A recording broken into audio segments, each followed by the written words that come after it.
Okay, so take two. I just recorded this entire thing for you guys with no audio. So that was awesome. So this is where we'd start. I'm going to make this quick for you so you can kind of just see a quick presentation without having to watch the whole thing in real time. But I would start with, who am I? Hey, it's, July 23rd and we're here and here's me, my wife, my son, and I explain my family situation and, all my kids. And then go into who am I as an entrepreneur and talk about, I have nearly 2 decades of experience in building scalable digital businesses. That's what I do. I'm not a salesperson by any stretch, but I do love to build systems that produce income. And with this industry, I don't just produce songs, I build a complete digital music business. And this is an example of one of the Spotify accounts and how many playlists this person is on. 6,600 playlists, and I'll explain that later on in the call. But I would tell them, remember this 6,600 playlist. So we'd go on and I'd talk about the opportunity and how expensive it is to develop an artist like a real person, and where my system combines all this branding and marketing into one repeatable process that doesn't cost the hundreds upon hundreds of thousands of dollars that it costs to go find an artist, put him on tour, and hope that he succeeds. I'll talk about the process, so my market research I've already done. I know the most profitable music niches out there and what people listen to. I've learned about marketing artists, so I know about their branding. And I kind of go through each artist and I'll explain my process of how I develop the artist, how I develop their voice and what I look for in the voice development, and then I save it, how I develop the album, and the reason why I master all my tracks and not just use a quick like Suno or something like that. And then I'll talk about the artwork for each song and why each song has its own artwork along with the album having artwork. I'll talk about distribution and how I distribute it, which is all through DistroKid, and then social media and where it plays a role, and that's your organic traffic and how you get on playlists, such as the slide before was 6,600 playlists. And then I'll talk about my marketing launch plan and how I roll things out, and it's not a rapid pace, but it's more of an organic marketing launch so that you get put on playlists, and I'll talk about the reasons behind it and how Spotify views a launch. So what the buyer receives, so we'll go through this, the complete artist identity, the complete music catalog, all the artwork, the distribution setup, so I do that for them, social media assets, so for the first 90 days, I push 3 videos a day onto social media, and they'll get all of those videos, into a file so they can reuse them later if they want to, and I'll show them my launch plan. I'll give them the written verbatim of how the launch plan is going to go, and they get ownership rights to the artist. So proof of execution, I'll talk about showing them what this is, and this is basically proof of one of the DistroKids, so I'll let them know this one's one of the higher ups. Obviously this one's been very successful. The average person is about 2/3 of this. That's about where my averages are, but this is my extreme, one of my greatest clients that's done really well. So I'll explain that, and that the average is not quite this high, but it's about 2/3 of these numbers. So we can see February she did 273, and that would have been March, right? So they're paid at a net 60. So at the end of February, this one, or the beginning of March, this came out for February 273.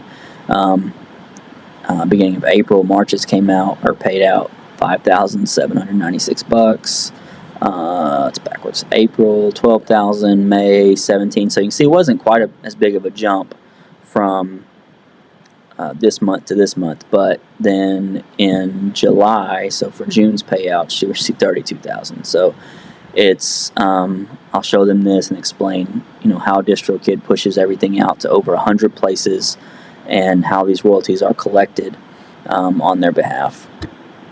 So we'll talk about the growth potential, and basically they'll launch.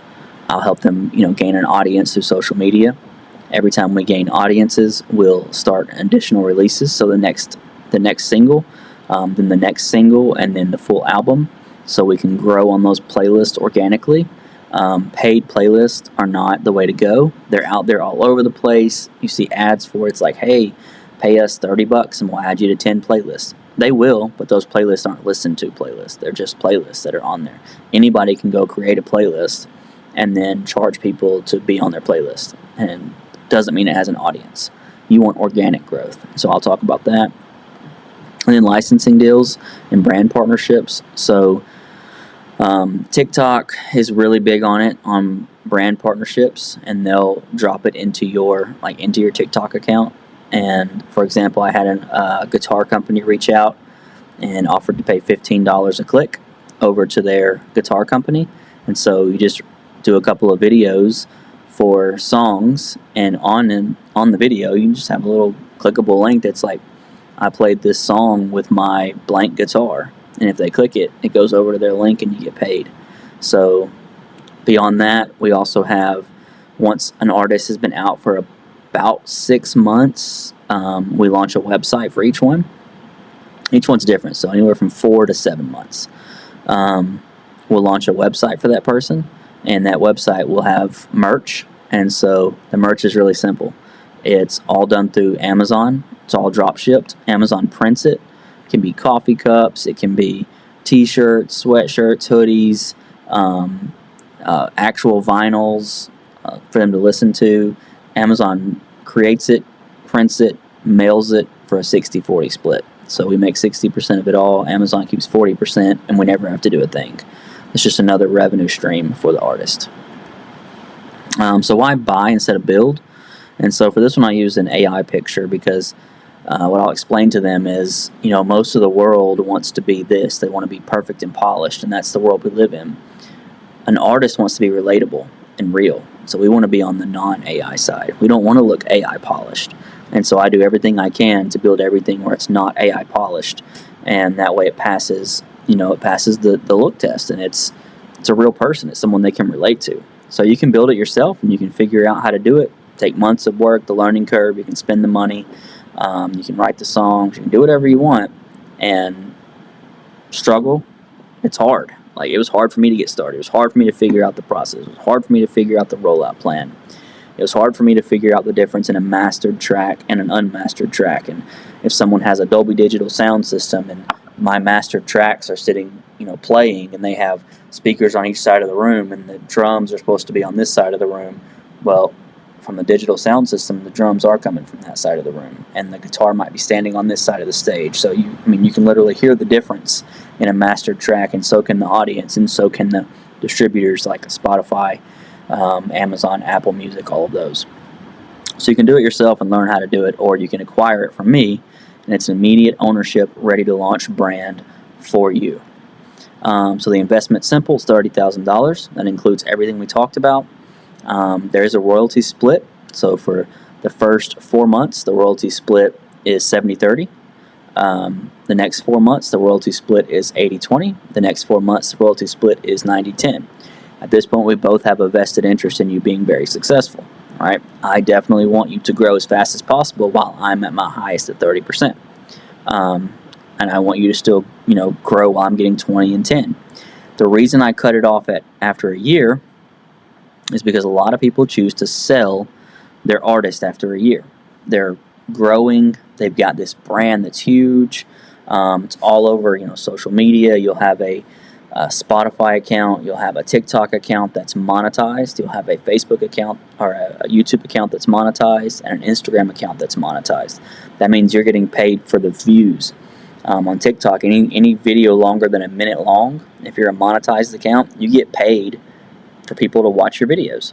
So you're literally advertising on TikTok, getting paid to advertise because people watch the videos and you're getting paid for them to watch it. Those video views then turn into streams on Spotify, Apple, Amazon, Tidal, all the places. So you're getting paid to advertise, paid to listen, go to your website, buy some merch, paid for a brand review over here. It's literally, you have an entire business that every angle, there's another way to make income. So at that point, the ownership is 100% theirs, and they can choose to sell it.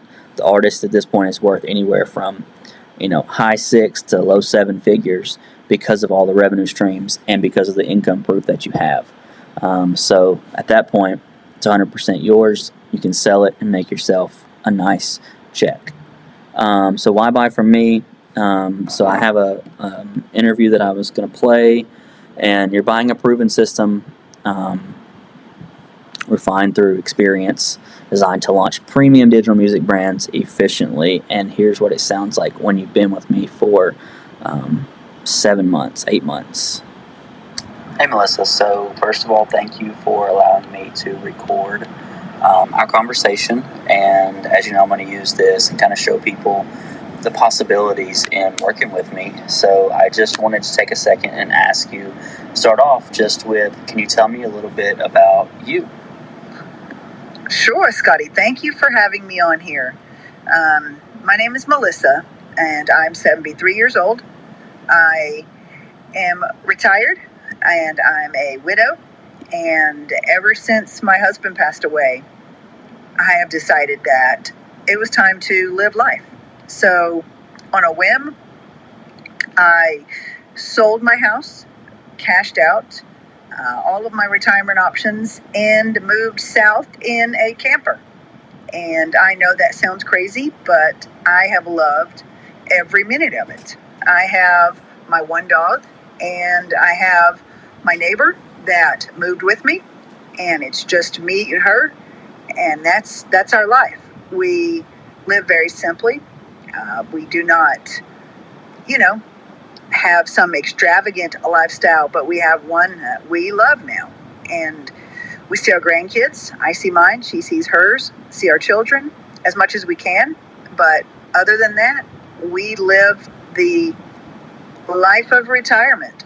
We do what we want when we want, and that's life. And right now, I got to be honest, I love it. That's really cool. My wife has always wanted me to buy a camper, and I guess I'm glad I haven't yet, because I don't know if I could live out of one. You must be a lot more simple than my family to live out of a camper, but just keeping things moving. So what made you take a chance on music as a digital real estate opportunity? So, to be honest, when we first spoke, I had no intention of investing in digital music. I really didn't know anything about it. And I didn't even have a Spotify account. So it was nowhere on my radar. But the more we spoke, the more I gained belief in you and the process that you use, and decided that maybe I should take a chance. And I wasn't really, positive in how things would go. Although now I can say I'm extremely happy with my decision.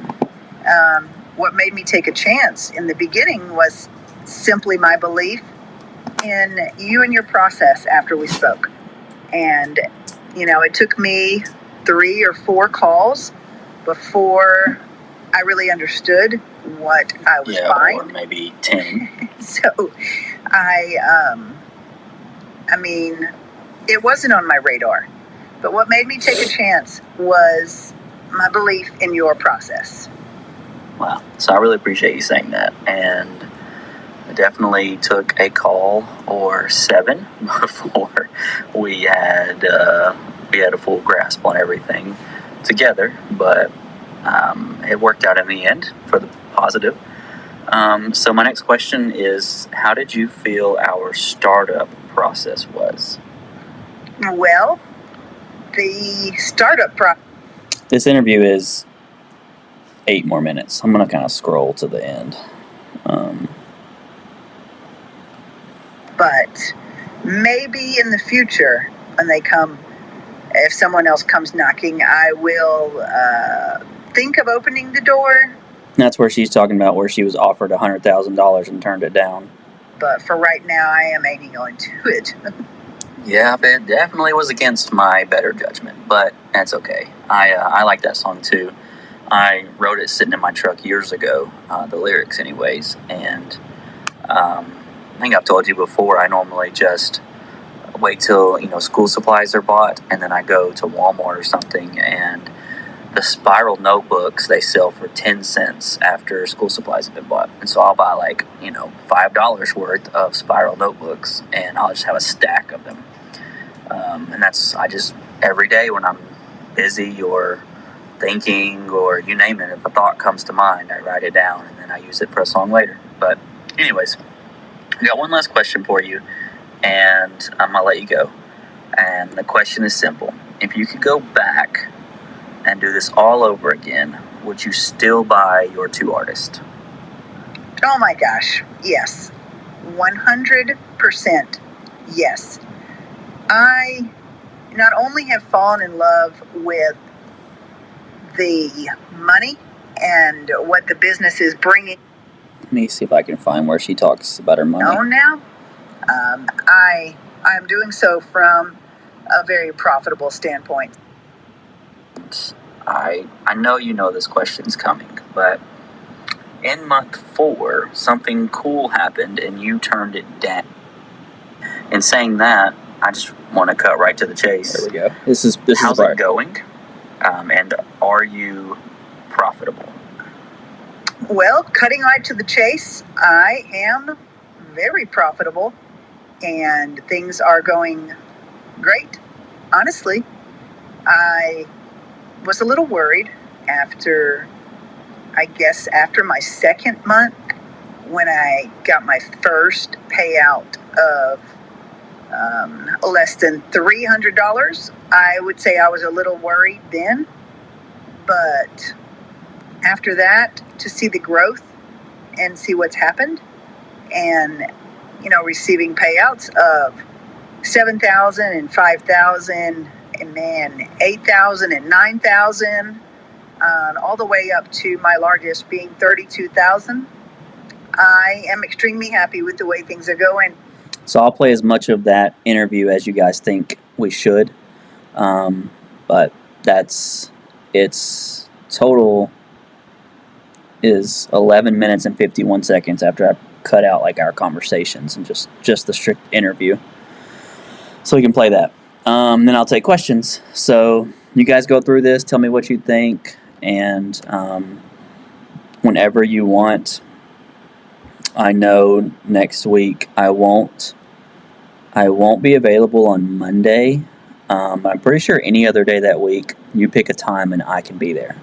Thursday I have some appointments on Thursday, doctor's appointments. Other than that, any day next week I'm good. So Tuesday, what's Tuesday? 15, 16, 28th. So 28th, 29th, 30th, I'll be at doctor's, and then Friday is available too. So whenever y'all want, you let me know, and I won't be in this room. I'll actually get in a better spot so they don't. I'll explain how I lost my office as well to a kid. But you guys let me know.